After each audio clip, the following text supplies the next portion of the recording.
Roboteers, stand by.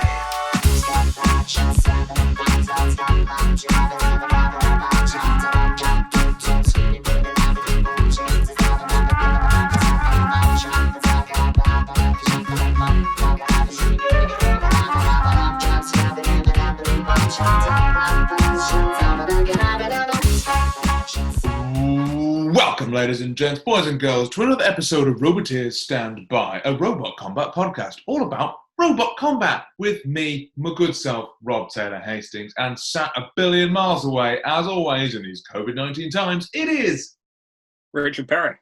All right, Perry, how's things, me old macker? Right. Is it all about robot combat? No, I mean, you could argue very little of it is about robot combat, but still, it's all... On paper, it's all about it. We're trying Zoom out this time. I think it's better than Skype already, don't you? I don't know. I mean, it seems to be a little less breakup-y. That's nice. I mean, the recording could be awful, but, you know, who cares about that? That's the audience's problem, not ours. We're just going to enjoy ourselves here. This is a big one, isn't it, Perry? This is a big episode. Very important episode. What? Why is that then? Go on, tell. Why is it important? You just told me it was very important. You're being coy, and you're lucky you're cute, because it works. Because, Perry, this week marks 1 year since we began Roboteers Stand By, the podcast. Happy anniversary to you. Happy anniversary. Thank you. Well, or happy birthday. What? Or happy birthday. What do you think of it more as, a birthday or anniversary? What kind of vibe are you getting? Commemoration. Happy commemoration? Is that a thing? Commiserations. Commiserations. No, that makes sense. I mean, you could argue it's the funeral, the anniversary of the death of our social lives, because we decided to pour into robot combat instead. But, you know... It doesn't feel like we have been in lockdown for a year. It does a little bit, doesn't it? It has been... Awkwardly, as soon as lockdown happened, we did less of these. So I don't know what that says. That there wasn't enough content happening for us to talk about. Correct, Mundo. We're terrible at making up our own content.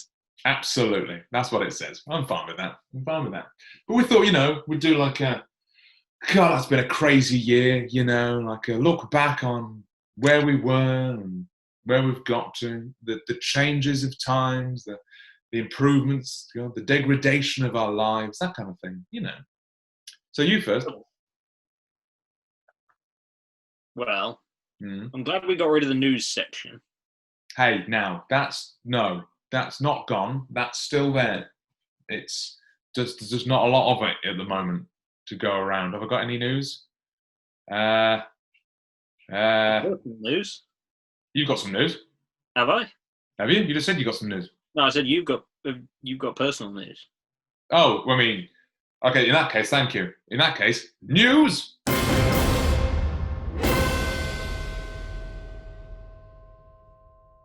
Yeah, it was my wedding anniversary this week as well. So that's nice.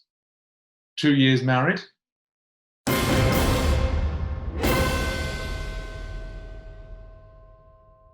Very lovely. I don't know why I posted the first episode of this podcast on my 1 year wedding anniversary. I don't know what I was doing. Clever. It makes it easy to remember the dates. Yeah, really. You don't want too many dates. No, you're right. So if I have a kid, he needs to be born on this date as well. Yeah. Yeah. You just do everything in one day, get it all out of the way. Well, the greats do that. Shakespeare died on his birthday, didn't he? That's one date to remember. I believe that was it's near my birthday. Was it the 25th of April? Oh, I thought it was St. George's Day. Well, my birthday's the 24th of April, and I believe it's very close to that. 19th or something?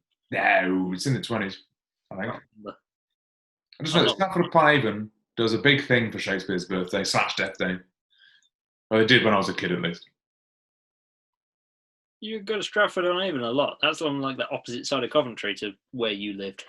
Well, my grandmama used to live there until she moved into the ground. She lives there now.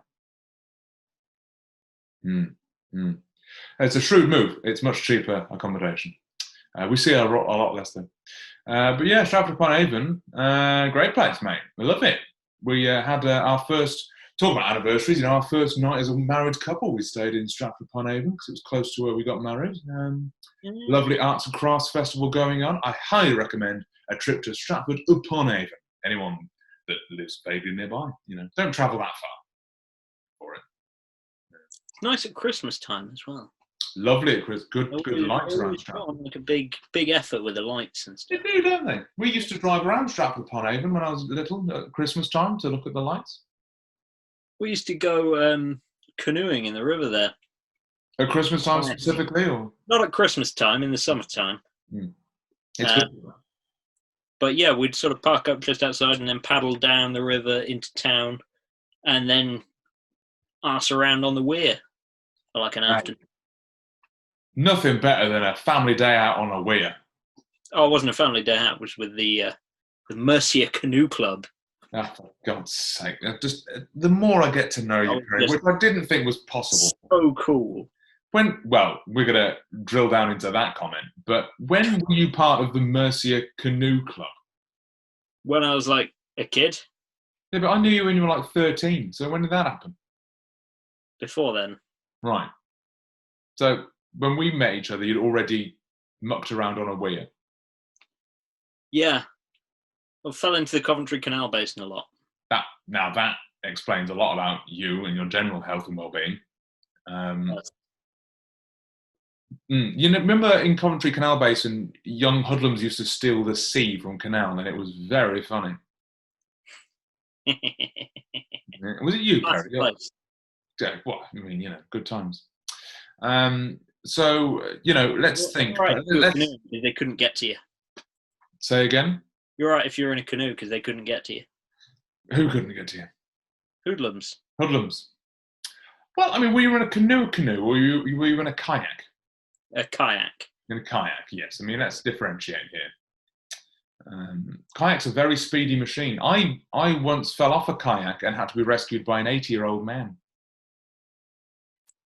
How do you fall off a kayak? Is it one of those sea kayaks that you just sit on? No, well, I mean, maybe I used the wrong word. I definitely felt I was dry and then I was wet. Basically, Rachel family over in, you know, America, we have like canoeing and stuff. It's lovely, very aquatic. We've got some lovely friends of ours who are aging hippies, lovely people. And I was chasing Rachel around the harbour in our kayaks, trying to splash her. And then, as you'd imagine, I went arse over tip and fell in. And then the harbour was quite shallow, but the seabed was all sludge, and I kept getting stuck in it and freaking out because I don't like water as it is. And then I kept touching something slimy. So I freaked out a little bit, and Rachel laughed. And then the 80-year-old man had to kayak out and save me. He had a lot of choice words about, you know, the Brits and stuff. I think I didn't really represent the Brits very well that day. Yeah, you hadn't done your sort of safety training of how to get out of a kayak, had you?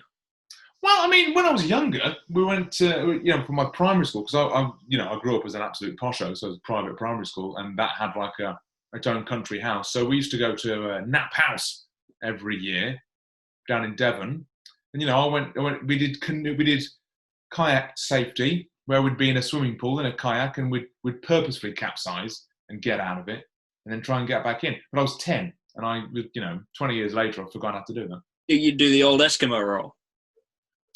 Is that the one when you go all the way around? No, it's the one where you flip. When you go upside down, you sort of lean back and then sort of move your arms over with your paddle and sort of flip yourself the right way up again. I think I did half of that, as in I think I flipped myself upside down and then just got out of the canoe kayak. Anyway, great place. Recommend Nap House. They do longboarding as well. Good times. So, you know, Perry, it's our 1-year anniversary. My comment about us being a robot combat podcast. Yeah. Really? It's going really well at the moment. I've got a surprise to show you. I have got a surprise to show you. We're doing where we started and where we got to, and I think I'm going to surprise you. So what? Right, we're doing where we started. Where did we start? Well, let's see, Perry. I had a flash of inspiration just over a year ago and thought, you know what this world needs? A podcast about robot wars, because I bet there isn't one. Did my research, and there's like 5. And then I thought, nah, we're doing it more. We're doing another one. and I want Perry on board. So a little text message. Remember that little text message, Perry? I went, "Want to be involved in a podcast about Robot Wars?" And you went, "Hell's yeah." Mm-hmm. That does sound like me. Does sound exactly like you. And I mean, Perry, have you had much thoughts about or involvement in robot combat before I started you on this recently? Well, there was the club at school that we were both members of. The Robot Wars Club, which basically consisted of people who wanted to build robots but had none of the technical skills, and as a result, we all just mocked each other's ideas. Yeah. Some really cool people would bring in cardboard boxes painted, and then other less cool people would take the piss out of them. Yeah, I remember that. Yeah. I was involved with the MGTS Saturday Techno Club. Hang on. Yes. Now this. You've told me this before. I don't know if you told me on the podcast, but this is interesting because you actually made a robot when you were a kid, right? Yeah. Sort of. Right. I was involved in a group where our main aim was to make a robot to go on Robot Wars. We made 2 robots. One of them was absolutely terrible. Right. It was called Bob the Bug. Already it was like a pyramid that one end had been stretched. Right. And the two of the corners were the wheels, and it was powered by wheelchair motors. And it was all like crudely welded together by some apprentices. Hang on, I've got questions. It's called Bob the Bug, but it's a pyramid. Yeah, basically that was made by these 2 really little kids who were in the thing, and they just came up with this crap idea, and everyone was like, "Oh, let's do it then." Oh. And yeah, and then the rest of us, we had this much better idea that was sort of long, flat, could run upside down. We actually got motors in it, and we were going to have like a vertical spinning disc at the front. Yeah. But we made it out of box section steel.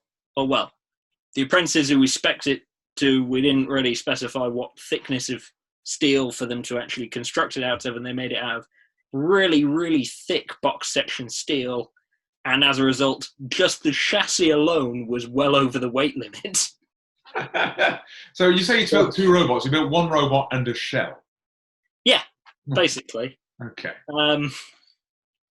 And then Techno Games was around, and so we started concentrating our efforts on Techno Games instead, apart from the people who were making Bob the Bug.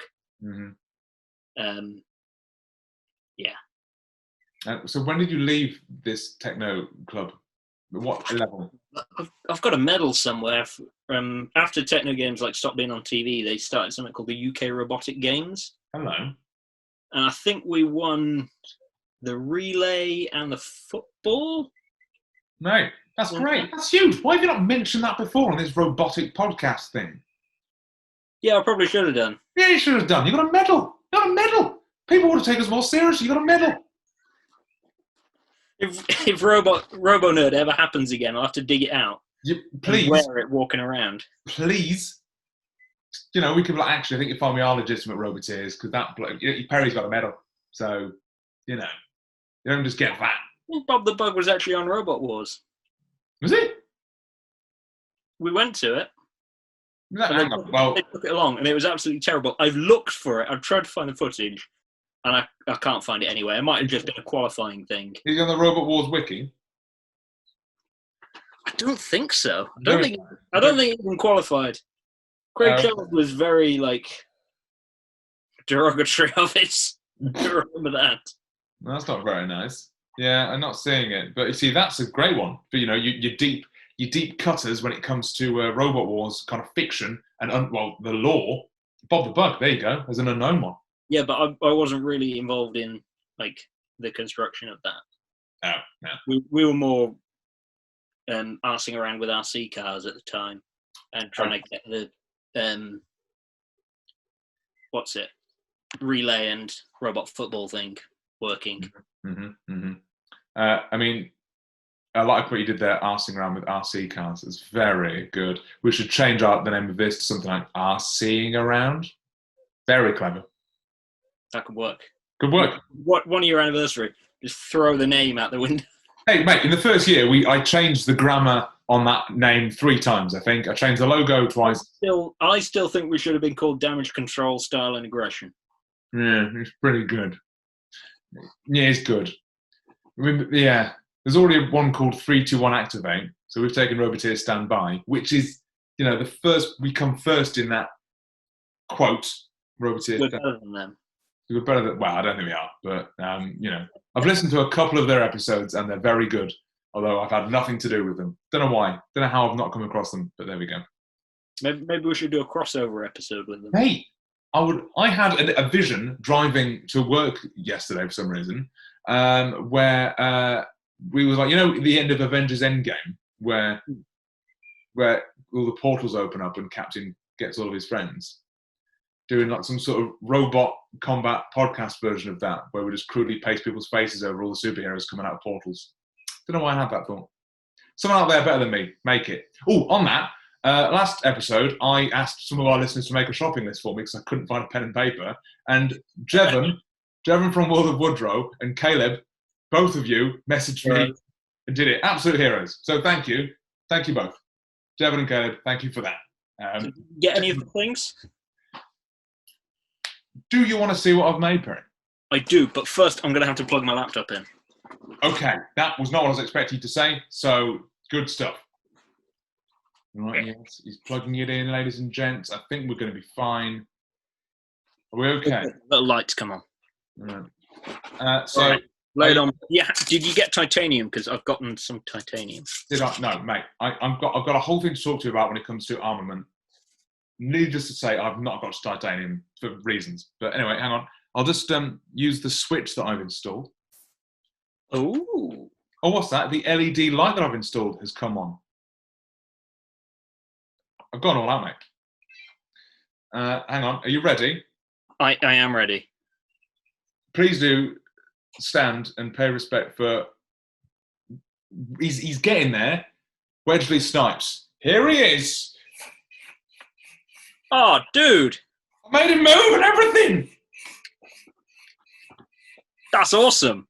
Thanks, man. I mean, obviously, he's got nothing else to him. He's just a pile of cables. But I got the mix right. It works perfectly fine. I've cut many cables and soldered things. Wires are okay to use once they've caught on fire, right? Yeah. Okay, that's fine then. Probably. Yeah, but I mean, I use your lighter technique for the heat shrink. And yeah, it's not the best thing, but it works. It's not. Dude, that's awesome. Thanks, man. I mean, I'm really happy with it. You know what this represents? You know how long this took me? Or how many days I've worked on this? How many? This is all today's work because I made a chassis for it first.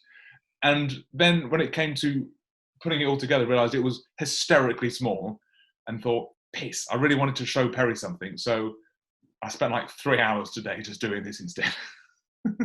That's fair. Yeah, so it's going on. I'm liking that you've got like little indents for the wheels. I do have little indents. They were supposed to be fully incorporated in the shell, but then I cut a bit wrong and it just kind of fully went through. But yeah.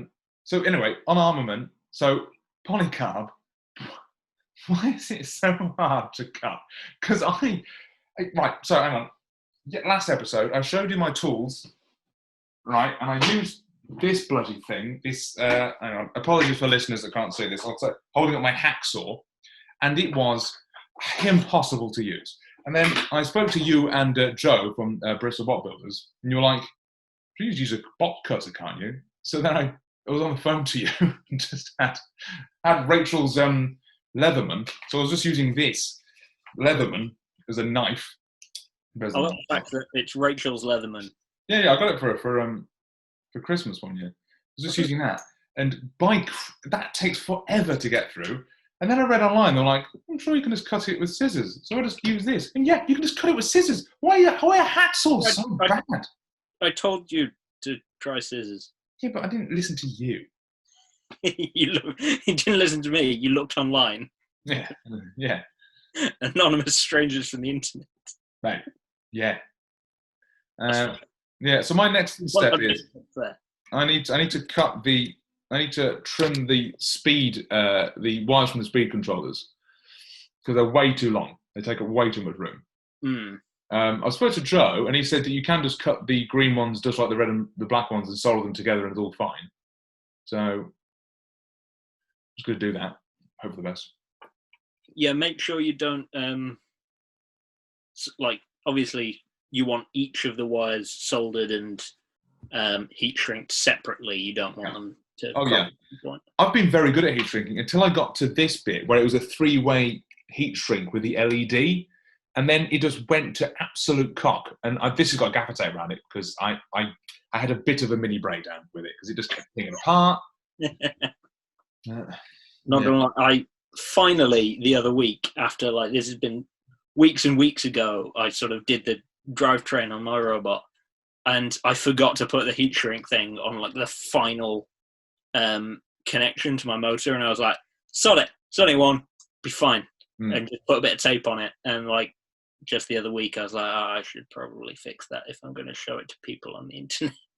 Oh, on that, let's see it, please, Perry. Please do show it. Very good. My first robot building attempt. I mean, it looks so neat, mate.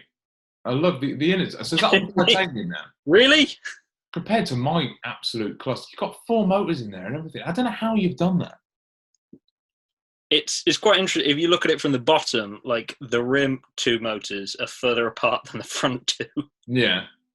Because I needed space to fit the mounting points for the front wedge.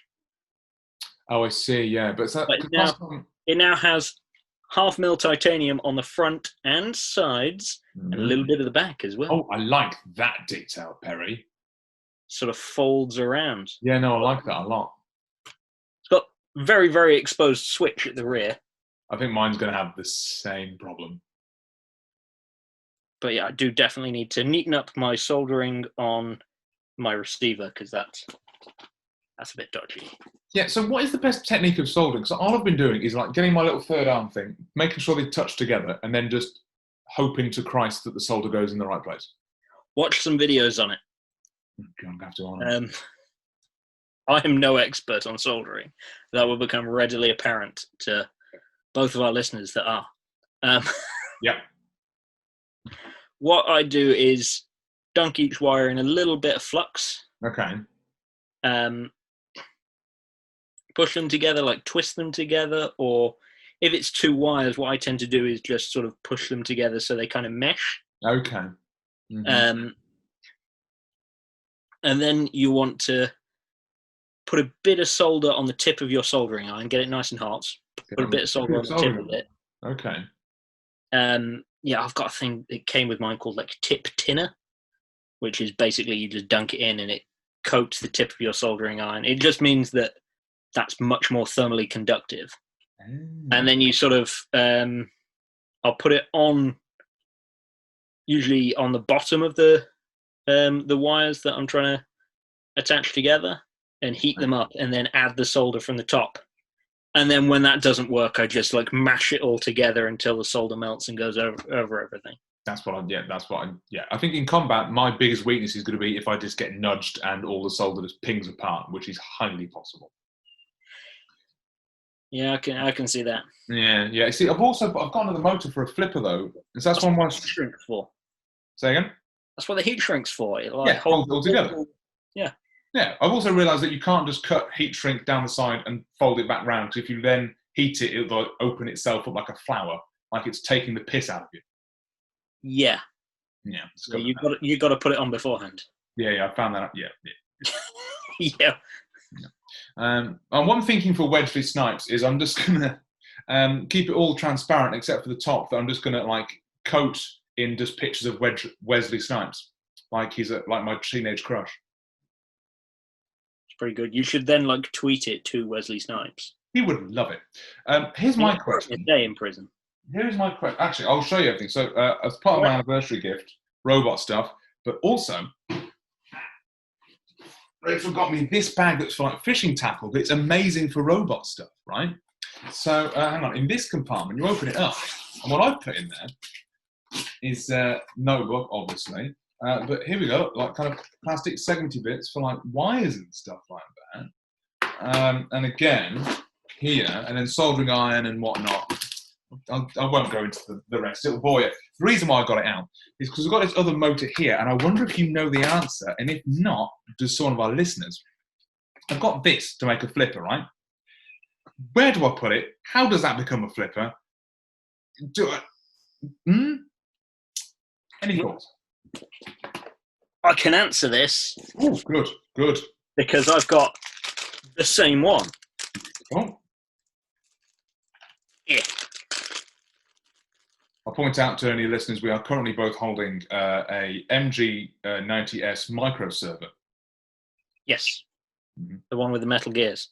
Correct. Now, you want... It comes with like a selection of arms. It does.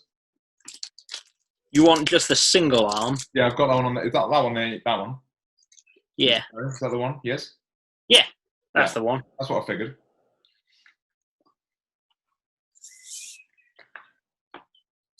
Yeah. Oh, that's stiff. It is stiff. Right.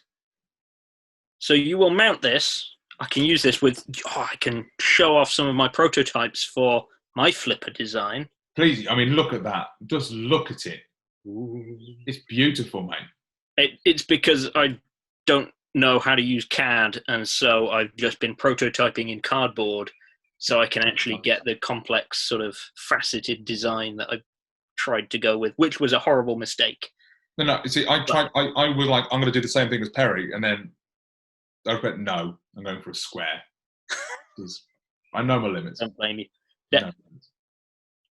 First robot, square. 100 mil square. Yeah. It's like, boom, done. Great. Moving on. Some of the bolts stick out like slightly more than 100 mil. I'm sure it's fine. So yeah, these servos, how do you make them into flippers? Okay, so I've lost my servo. You'll have your flipper, Yeah. that is, and your servo. Yeah. And your flipper will be kind of attached somewhere at the top, Okay. like a hinge or something, and your servo will be bolted to the main body of your robot. Correct. And then you will have a little sort of linkage that goes from near the top of your flipper down to your servo arm. Okay. And then when you hit a button, the servo arm goes up, and that link pushes the flipper up like that. Okay. So the two of these are connected. So I need this to be kind of closer to the top end of the flipper rather than the business end of the flipper. Yes, it would be a bit easier to do it that way. Your linkage will be less exposed. But the main thing is you need the linkage to be near the top of your flipper, near the hinge end of the flipper. So when you say linkage, you mean the bit of whatever that attaches this to the flipper? Yeah. Right. And the reason for that is it will exaggerate the movement. I remember GCSE physics. I get that. It's old. What's it called? The old the thing. I don't know what you're talking about. You know, if you try and close a door from close to the hinge, it's quite hard. But if you do it near the other end, it's easy. But the opposite of that. Yeah, moments. Yeah, moments, like the chocolate. Remember moments?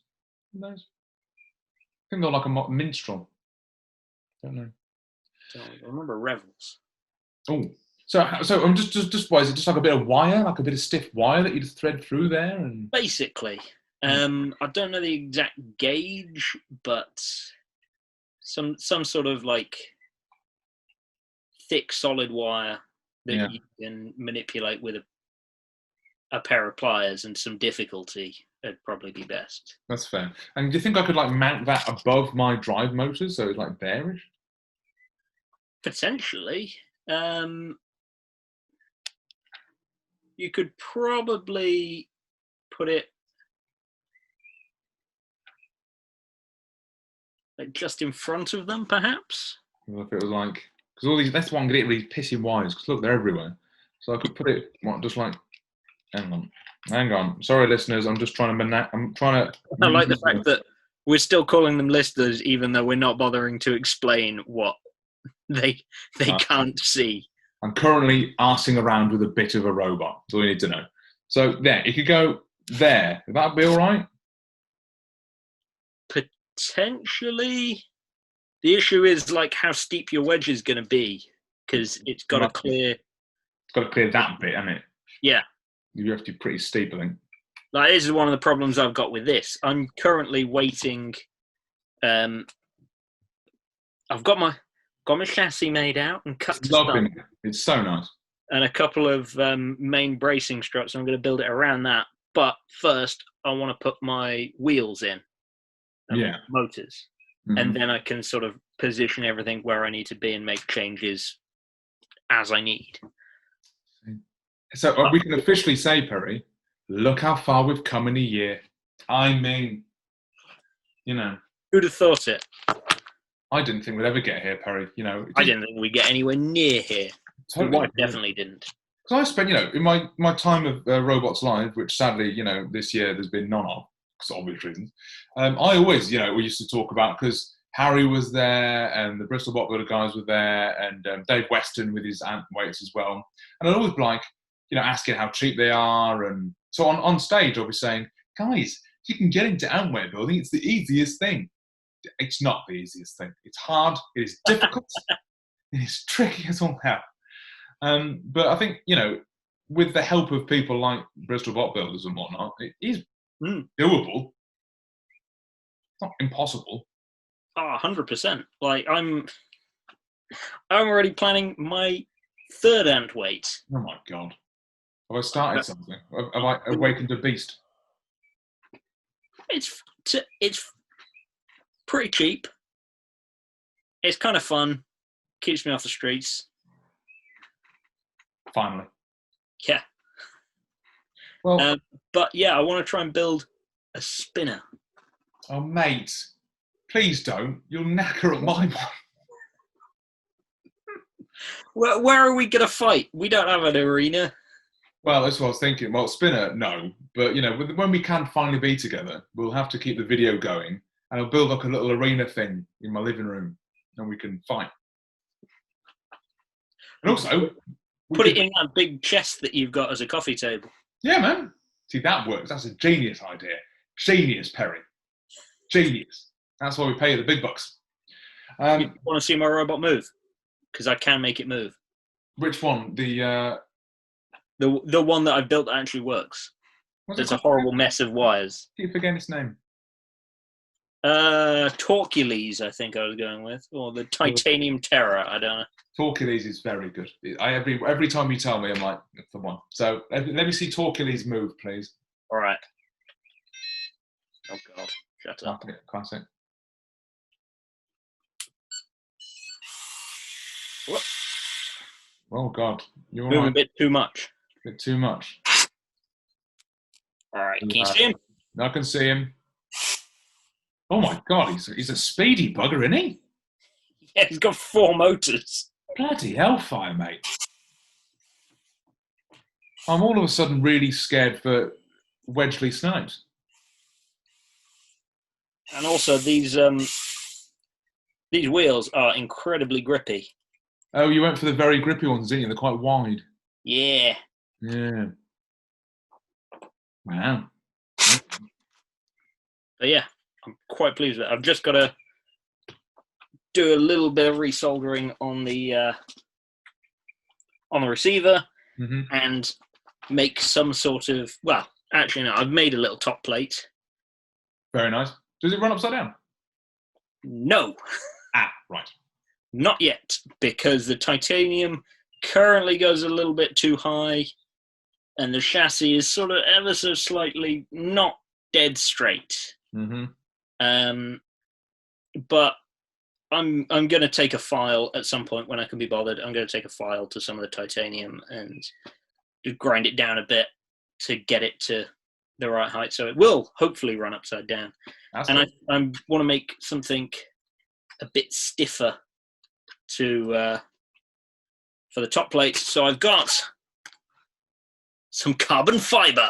Holy my God, man! What's your weight limit on this thing? What you currently weighing 150 now? grams. Yeah, but Do what are you you want me weighing? to weigh it right now? Oh yeah, if you're putting like carbon fibers and more titanium on it and all that kind of stuff. All up with the battery included. 135.8 grams. Oh my God! All right, So I got like 15 grams to play with. that's with 4 motors as well, isn't it? I could probably make the top out of titanium as well, but then I wouldn't be able to. I'd have to have the aerial sticking out somewhere. Yeah, on aerials, do they have to stay this bloody long, or can you trim them down? I guess you can trim them down. I mean, it's gonna affect it. Yeah, I don't really want to affect it. And to be honest, you should get one of these. One of what? These are a little FS2A. They're super small, super light. They weigh nothing. It's only 4 channels, but... Well, I mean, this one came with my remote control. This has got 6 channels, but I don't need that many channels, Perry, at all. Maybe you might for controlling weapons. We'll see. Surely the flipper's just 1 channel. Yeah, but it's where that channel gets assigned. If it gets... It's all in the mix. Don't.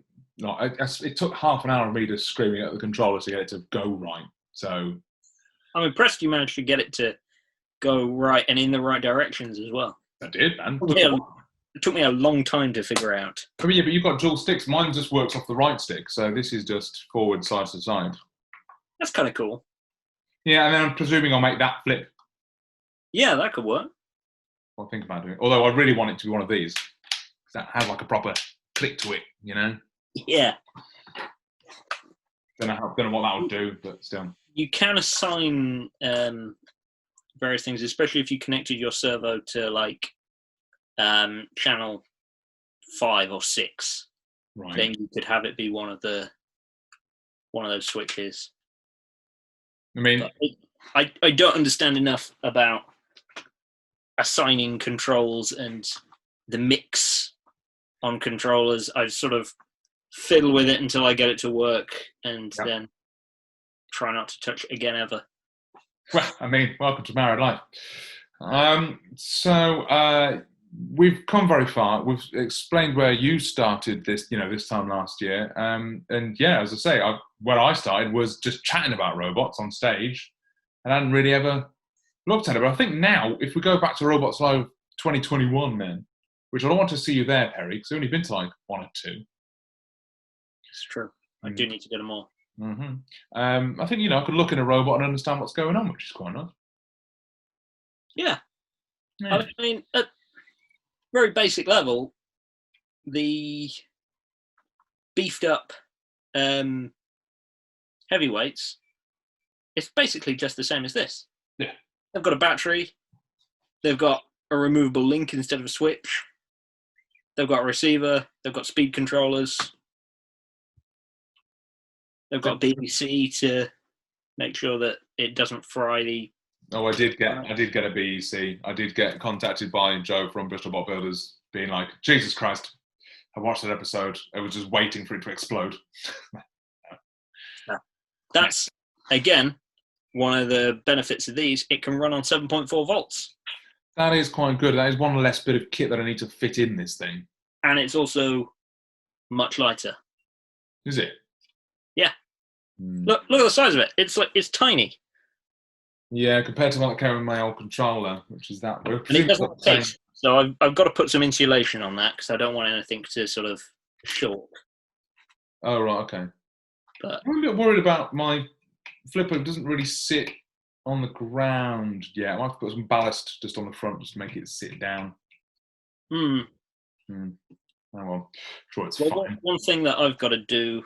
Well, one thing I've got to do with this is I've got to do a new front wedge because this one doesn't go all the way to the floor. But give me something, Perry. Give me a chance. Well, I'll show you. show you what I've been doing to this. Mm-hmm. Is I've been going at it with a file to sort of make the front angled, so the wedge will, the flipper will sit all the way and hopefully be flush with the floor. I've been doing the same at the sides and here to basically to make everything kind of flush. It's going to be a very attractive robot. It really is. And it's going to get absolutely annihilated his first flight. If I can get it to work, and if I can do it all within the weight limit.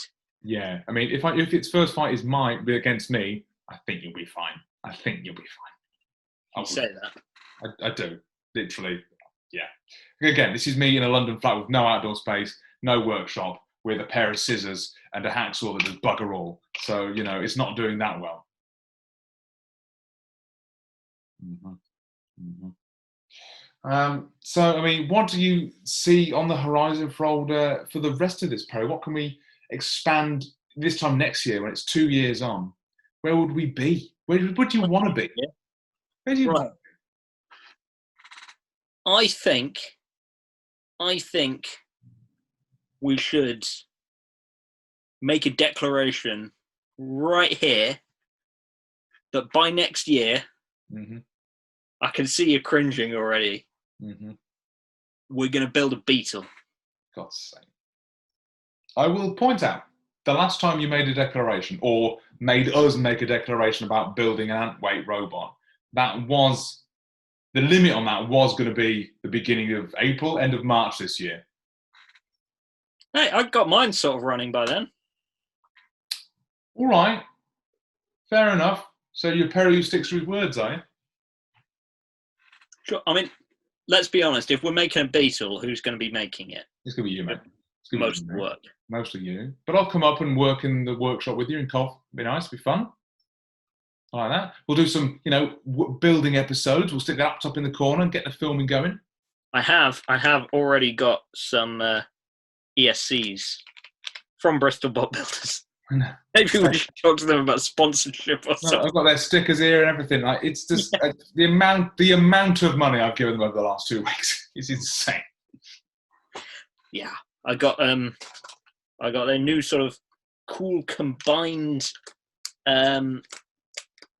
receiver and multiple ESC. Oh, now that's interesting.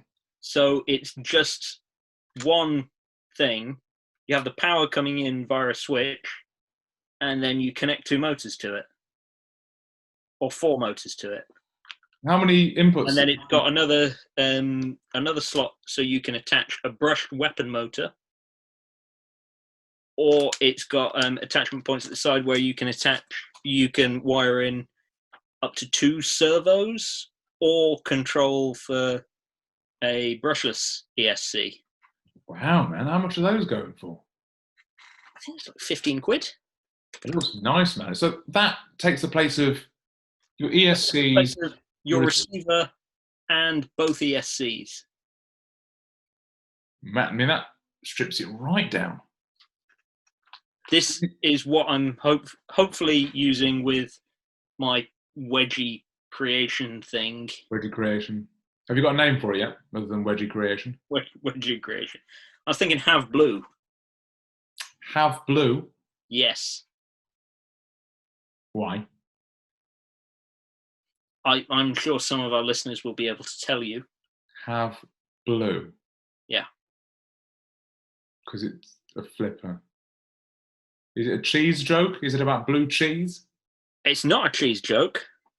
It's because of the very faceted design. Have Blue. You won't get it. I don't get it. Tell me. Tell me why I don't get it. What is it? Have Blue was the technology demonstrator built by Lockheed Martin. Oh, God. For building the stealth fighter or stealth bomber, the F-117A Nighthawk, which, as you know, had a very faceted design.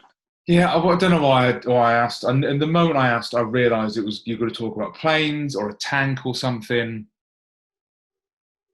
Cool. Have Blue. But anyway, I'm hoping that that'll save enough weight for me to be able to use a bit more. I've got some 1mm titanium that I'm hoping to make the flipper out of. Oh, how do you cut that, mate? I've got nothing. Can you cut me some stuff and just post it? Because I've got polycarbonate. I'm just using a hacksaw. What, just like hacksaw? Yes, hacksaw like that. Does it work on titanium? Yeah. What? Hang on. How big are the teeth on your hacksaw that you're using? Not I've massive. got, It's a hacksaw. It's got tiny teeth. yeah, this is the Using a teeth. standard metal cutting blade. This is the teeth I'm working with. Okay, that's for like wood and It is wood, yeah. softer metals. Yeah. Surely you've got some other blades in there. Well, they're all the piss insane, except for the one that I did use, which was quite useful. Hang on, which was this, which is for cutting glass. But that got through That'd do it. but not go through titanium. Maybe. I mean, it would be diamond abrasive, I imagine. Yeah, might take a while. But I think I might lay off the titanium until I can come to you, Perry, and then we'll do it together. Yeah, regular hacksaw blade, kind of looking like that. Like metal cutting hacksaw blade. I've got this big bastard. That helps. That is for a reciprocating saw, isn't it? No, it goes on this hacksaw. Really? I'll show you. Look, hang on. You undo this bit. This is not good for listeners. Sorry, I'm undoing a hacksaw, just so you know. You've got a much more complicated hacksaw than me. Yeah, I really do. I didn't mean to. But hang on, that comes. That comes off. That goes I've on. just got. That is for cutting wood. Yeah, I don't have any wood to cut though. I mean, it'd probably work fairly well on like high density polyethylene, thick stuff. It does piss all to polycarb, I can tell you that, and I can't see it doing anything to titanium. Hang on, I've got to get back in its sleeve now. It definitely won't do anything to titanium. You need a metal cutting saw, something like that. Metal cutting saw. Understood. I can eat that, can't I? High TPI, A high what? teeth per inch. TPI. TBI. Basically, saws are measured in TPI. The higher the number, the more teeth it has, so the smaller the teeth will be. And that's good for metals. Yeah. I mean, oh God. I'm not going to lie. Most of my sort of plastics and things that I cut, I just use my bandsaw because I have a bandsaw. Oh, lardy, bloody da, Perry. Yes, you're your bandsaw. Yeah, but I don't think I ever fully appreciate how good that thing is. Hang on, I think I've lost a bit. Oh, no, there. Oh, have I lost a bit? Oh, God. It's brilliant. Oh, God. Hang on. That doesn't go there. This is a nightmare. This is why I would have got this done quicker, the robot, but I lost one of the M2 10mm screws that came with the mount for the motors. Just lost it because I don't keep track of things. I had to wait like a week for them to turn up again. That's a pain in the ass. Yeah. I've got a really useful little mat that I use. It's like silicon, but it's sort of raised around the edges so nothing can roll off it. Oh. And silicon, so it's kind of heat proof, so you can solder on it. And it's got lots of little baby. In fact, I can just show you Just show me. all over it at the minute. Please just show me. But Oh, very nice. that thing. That's very nice. I like that. Me likey that. Me likey that a lot.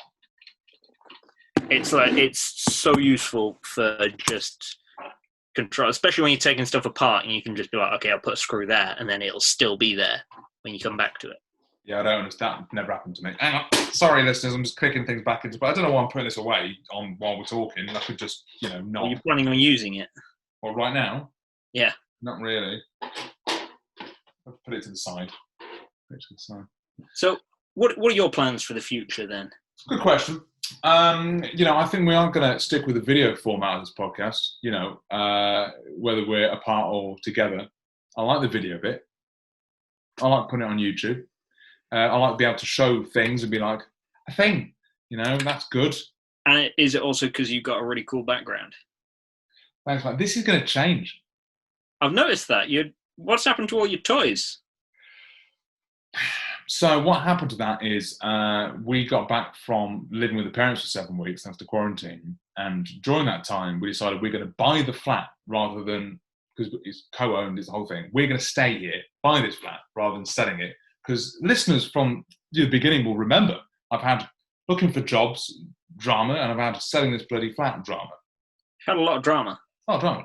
So selling the flat, but we decided we've got too much stuff, mate. We've got too much stuff and clutter, and we wanted to, strip it out a little bit. All my Power Ranger stuff is currently in storage. They're fine, but most of the other stuff, the toys, it's gone. Like this canvas, eBayed, mate, gone. The canvas that was there, eBayed, mate, gone. It's been replaced by a lovely picture. And this room is going to become the dining room. No, sorry, not the dining room. This is going to become the gym space, the gym / workspace. There's going to be a desk behind me. Yeah. Good change, mate. It's all changing. So where are you going to have like your nerd room then? So this will mean nothing to listeners, but Perry, the room next door, the spare room, we're turning that into nerd room that has a pull-out bed. That's a pretty good shout. And we're going to put the TV in there so that the main reception space doesn't have TV in it. So it's more of like a cool, chilling out, wine and cheese kind of space. I can see that. I mean, Personally, I'd hate it, but that's because I hate human beings. Oh, well, I've been convinced by Rachel that it's a good idea. Most of my stuff has been eBay. But I will say, we've made over 800 quid on eBay from eBaying stuff that we didn't think had any value. That's impressive. Yeah, we bought 2 bikes with it, man. I'm a cyclist now. I saw that. So you've actually been riding a bicycle around London?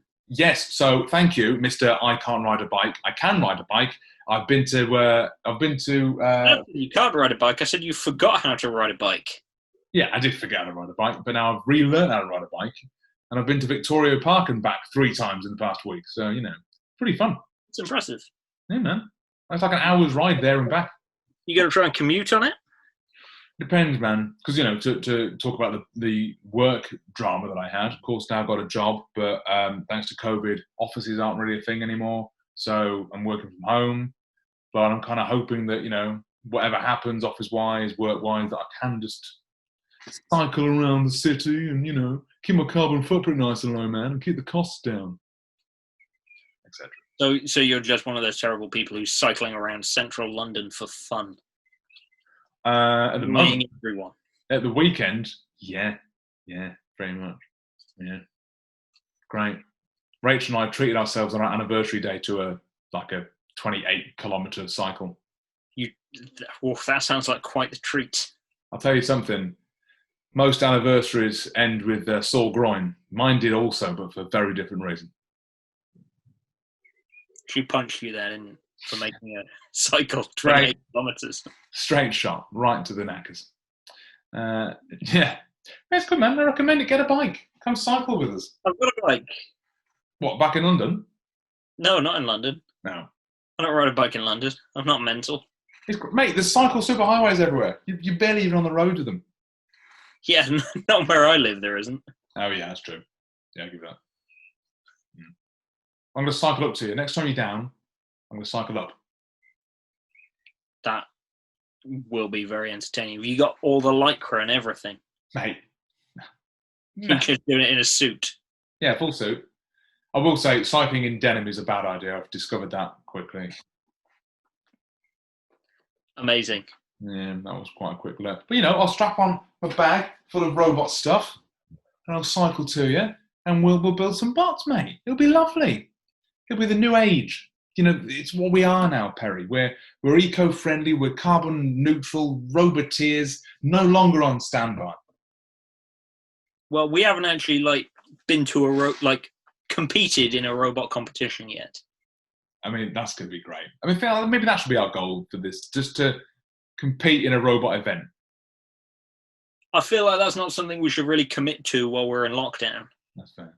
So, but building a beetle, I think that sounds fine.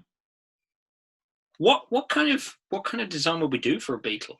I don't know. What are the restrictions on beetle again? We should 1.5 kilos. Thank you. 1.5 kilos, fine. don't think there's any specific size requirements. There must be, surely. Otherwise, you get a massive one. For 1.5 kilos, Well, what are you going to make it out of aerogel?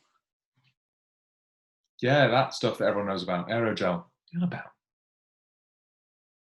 It's not really light, like one of the lightest materials around, heat proof. Who made it? Have Blue? Lockheed? NASA. NASA. Well, they're pretty cool, I suppose.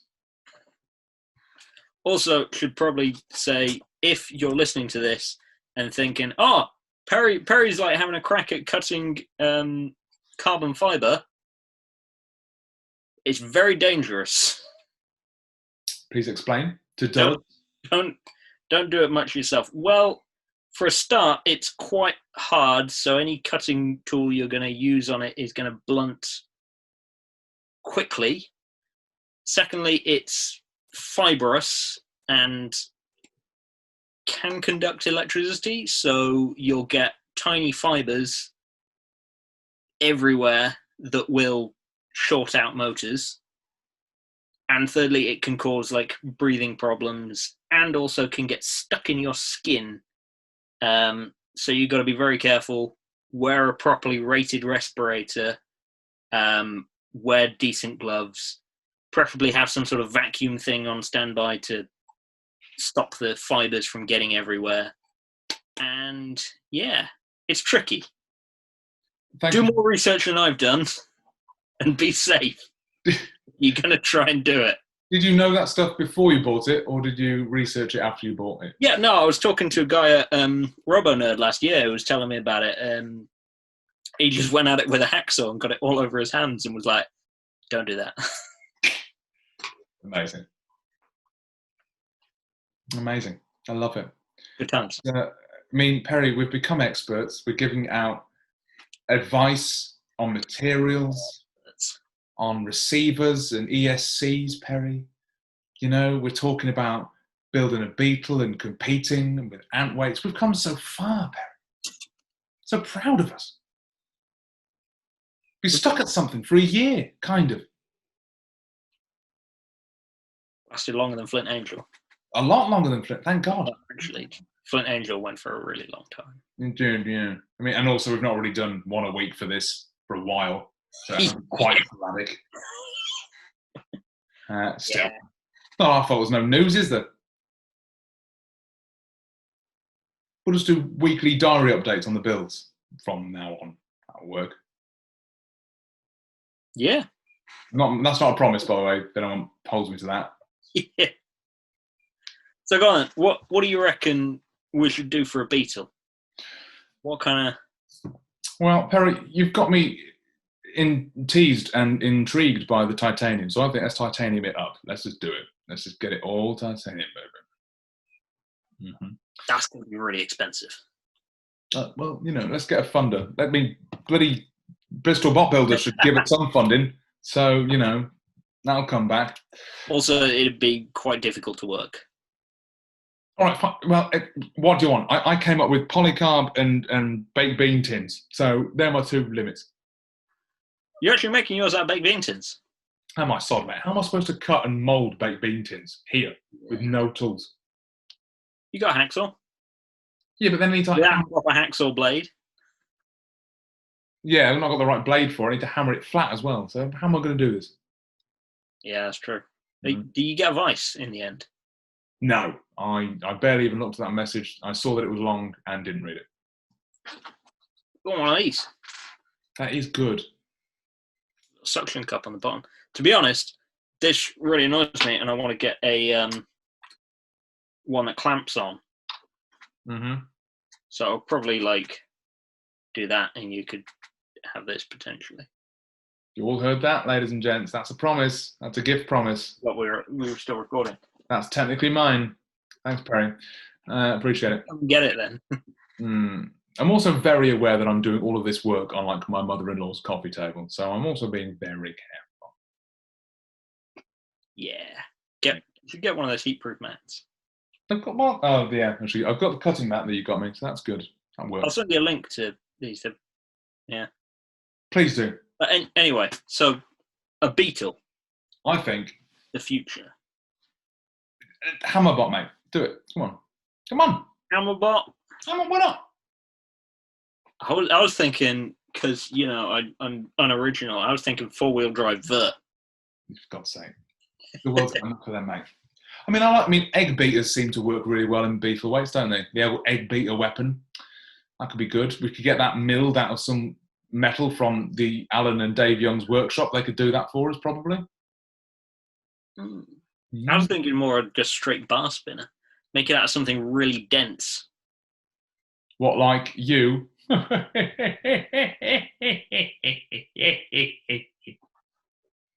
Proud of yourself. Rather. Also, achievements over the last year. We've had many memes and gifs made out of us from Dale Bruce from Shuntcast. So thanks for that, Dale. Go-to memer, really. He did a fantastic gif of you last week with the tape measure. Oh, that is a good one. Just some text came up that just said "ladies" is very good. It's good stuff. It's nice. It's nice being gifable. I need to somehow figure out how I put that to everyone I meet on Tinder, and they immediately unmatch me. Immediately reported and banned. Yeah. Every time. Gone through so many accounts. All of your burner accounts have been wasted. Yeah. A real shame. You worked so hard on making those as well, Perry. Yeah. I had to Photoshop myself into different monocles and hats. I know the work you put into it. If you just put the work into wooing a lady, it'd be done, Perry. But the Photoshop work is, it's also useful. I suppose. Anyway, on that bombshell, have you got anything to say to the audience a year in? Any thanks or displeasure? I can't believe you're still here. Few of them are. Or if you're just joining us, welcome. Yeah. Good luck. I like that. Welcome and good luck. Welcome and good luck. Let's leave it on that. Welcome and good luck to you. We're going to keep going. We're going to keep going. Our robotic career has just begun. Why would we stop right now? Here's to the next year, Perry. Quit while we're ahead. Ahead is generous for what this is. More ahead than you were a year ago. Hey, and that's the lesson we're taking from this episode. So on that, with 1 year down, we're looking at 2, 3, 4. Oh my! It's happy anniversary from us here at Roboteers Stand By. We'll see you next week.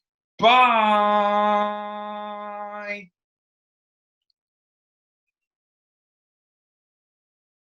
I'm not pressed stop yet. Should I press stop? Sure.